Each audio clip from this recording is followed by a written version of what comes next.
BJP अज्ञातस्थळी घेऊन चाललेले आहेत, काय सांगाल? नाही, मला देखील आजच बघा वर्तमानपत्रामध्ये समजलं की एका ठिकाणी 11 वाजता जमायला सांगितलेलं आहे शहराच्या जवळच्या एका साखर कारखान्यावरती, आणि तिथून काही पर्यटनासाठी लोक जाणार आहेत असं समजलं मला. मी काय त्याची माहिती घेण्याचा प्रयत्न देखील केलेला नाही. काल आमची प्रमुख जी कोर कमिटी जिल्ह्याची आहे शिवसेनेची, मग संपर्क प्रमुख कणशे साहेब आहेत, संजू बाबा नाईक निंबाळकर साहेब आहेत, राजेंद्र यादव आहेत, आणि बाकी आमचे 9-10 सदस्य आहेत, जयवंतराव शेलार. आम्ही प्राथमिक चर्चा काल ह्या बाबतीत केली आणि त्याच्यामध्ये असं ठरलं की आपल्याही सदस्यांची मतं ऐकून घ्यावीत. जवळपास 46 मतदान हे शिवसेनेचं आहे जिल्ह्यामध्ये. तर उद्या आम्ही 11 वाजता सर्व सदस्य जे मतदार आहेत त्यांची बैठक बोलवलेली आहे साताऱ्यामध्ये. जी कोर कमिटी आहे म्हणजे आमची 10 लोकांची 11 लोकांची, आम्ही सर्वजण त्यांचं म्हणणं ऐकून घेऊ आणि शेवटी आम्हालाही कोर कमिटीला मर्यादा आहेत. आम्ही त्यांचं म्हणणं आदरणीय एकनाथजी शिंदे साहेबांच्या कानावर घालू आणि मग शेवटी मला असं वाटतंय आमच्या पक्षाचा तरी निर्णय शिवसेनेचा हा मुंबईमध्ये होईल. कारण माननीय शिंदे साहेबांच्याकडे हा विषय सगळा सदस्यांचं मत काय आहे लगोलग आम्ही मिटिंग झाल्या साहेबांच्या कानावर गोपनीय अहवाल पाठवू आणि मग तिथून आम्हाला जो काय आदेश येईल त्याप्रमाणे पुढचं धोरण ठरलं.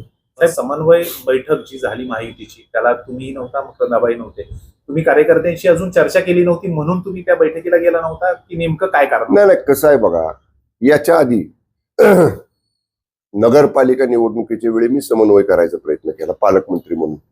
माझ्या निमंत्रणाला कुणी त्या भाजपच्या दोन्ही मान्य मंत्री महोदयांनी आमदारांनी काय प्रतिसाद दिला नाही. जिल्हा परिषदेच्या वेळी एकदा केला सुरुवातीला, तेव्हाही त्यांनी कुणी प्रतिसाद दिला नाही. मग जर समजा पालकमंत्री जिल्ह्याचे समन्वय करायसाठी बैठक बोलवतात तेव्हा तुम्ही म्हणता की तुम्ही येत नाही आणि लगेच समन्वय समिती बैठकीच्याच दिवशी तुम्ही जाहीर करता की स्वबळावर भाजप सत्ता मिळवल. मग तुमचा जर असा प्रतिसाद असेल तर शेवटी मग आम्हालाही विचार करावा लागला ना. आणि नेमकं त्या दिवशी त्यांची जेव्हा काय त्यांची बैठक होती, मला निरोप आला, मला सांगितलं बैठक आमची आहे तुम्ही या, पण मी साताऱ्यामध्ये नव्हतो, मी बाहेर होतो, त्यामुळे मला काही जाता आलं नाही. तर जसं पेरलं तसं उगवलंय.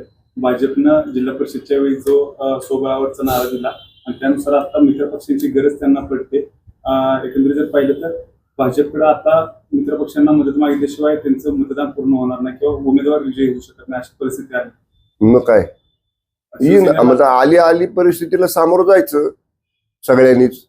काय जी परिस्थिती समोर आहे, अंकगणित जे काय दिसतंय, संख्याबळ जे काय दिसतंय आता ह्या निवडणुकीतलं, त्यामुळं माझ्या माहितीनुसार काहीतरी 450 का 450 पेक्षा जास्त मतं लागतात निवडून येण्यासाठी. त्यामुळं आता ते बहुमत गाठणं ही आता त्यांची जबाबदारी आहे किंवा ती बहुमत गाठलं पाहिजे यासाठी सगळेजणच प्रयत्न करतायत.